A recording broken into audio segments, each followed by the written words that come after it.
Star kitchen LK. සුබ දවසක් ඔයාලට. අද මං අරන් ආවේ බාර්ලි බීම එකක් හදාගන්න හැටි. බාර්ලි කියන්නේ ඇඟේ ඕෂ්ණ නිවන ඇඟ සිසිල් කරන පානයක් කියලා ඔයාලා හැමෝම දන්නවනේ. ඊටත් වඩා බාර්ලි වල තවත් ගුණ ගොඩාක් තියෙනවා.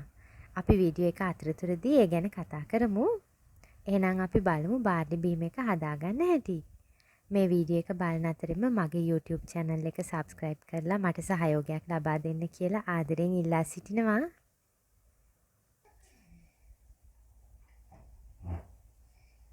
වගේ බාර්ලි බීම එකක් මේ විදිහට හදලා බීලා බලලා මට කමෙන්ට් එකකුත් දාන්න. අවශ්‍ය ද්‍රව්‍ය බලමු. බාර්ලි මේස හැඳි 4යි. සීනි මේස හැඳයි. වතුර. මේ ටික තමයි අවශ්‍ය වෙන්නේ අපිට මේ බාර්ලි බීම එක හදාගන්න. මේ තියෙන්නේ රැයක් පෙගෙන්න දාගත්ත බාර්ලි ටික. මේ විදිහට පෙගෙන්න තිබ්බහම බාර්ලියට ඉක්මනින් තැම්බෙනවා. දැන් මේ වතුර ටික ඉවත් කරලා පිරිසිදු වතුරෙන් හොද ගන්න ඕන. මේ තියෙන්නේ මේ විදිහට පිරිසිදු කරගත්ත බාර්ලි ටික.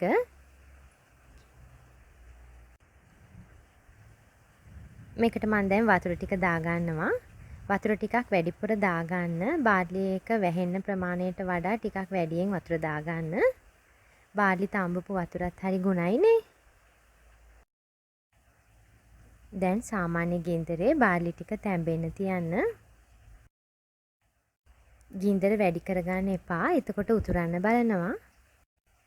මේ තියෙන්නේ විනාඩි 10කට පස්සේ බාර්ලි ටික තැම්බෙමින් තියෙන්නේ. තව ටිකක් වෙලා තැම්බෙන්න ඕන.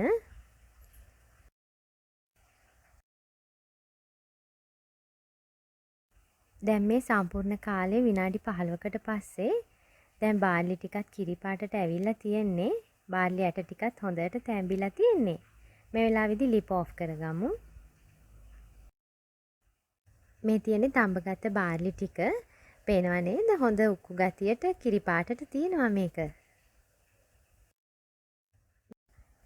දැන් සීනි ටික එකතු කරගන්න ඕනේ. මම සීනි මේස හැන්දයි දාගන්නේ. වැඩි සීනි දාගන්න එපා. එතකොට මේකෙන් අපි බලාපොරොත්තු වෙන ගුණය ලැබෙන්නේ නැහනේ. දැන් අපි බාර්ලි ටික සර්ව් කරගමු. බාර්ලි කියන්නේ ශක්තිජනක පානයක්. ඒ වගේම කොලෙස්ටරෝල් වලට, ප්‍රතිශක්තිය වර්ධනයට, සම පැහැපත් වීමට ගුණදායක පානයක්. විශේෂම දේ තමයි බාර්ලි වල කිරි වලටත් වඩා කැල්සියම් අඩංගුයි. ඒ නිසා අෂ්ටි ශක්තිමත් වෙන්න වගේම ඔස්ටියෝපොරොසිස් වලටත් වඩාත් ගුණදායකයි. මේ වගේ තවත් රෝග රැසකට බාර්ලි ගුණදායකයි. ඒ නිසාම මම ඒ ගැන වෙනම ෂෝට් වීඩියෝ එකකුත් කරලා තියෙනවා. ඔයාලට ඒකත් බලන්න පුළුවන්. ඉතින් ඔයාලා දවල්ට තේ බොන වෙලාවට වගේ මේ වගේ බාර්ලි බීම එකක් මේ විදිහට හදලා බීලා බලලා මට කමෙන්ට් එකකුත් දාන්න. මේක ගුණවත් වීඩියෝ එකක් නිසා යාළුවොත් එක්කත් ෂෙයා කරන්න. මගේ YouTube channel එක subscribe කරලා ළඟම තියෙන bell icon එකත් click කරන්න අමතක කරන්න එපා. මම නැවතත් මේ වගේ රසවත් වීඩියෝ එකකින් හමු වෙනකන් ඔයාලා සතුටින් පරිස්සමෙන් ඉන්න.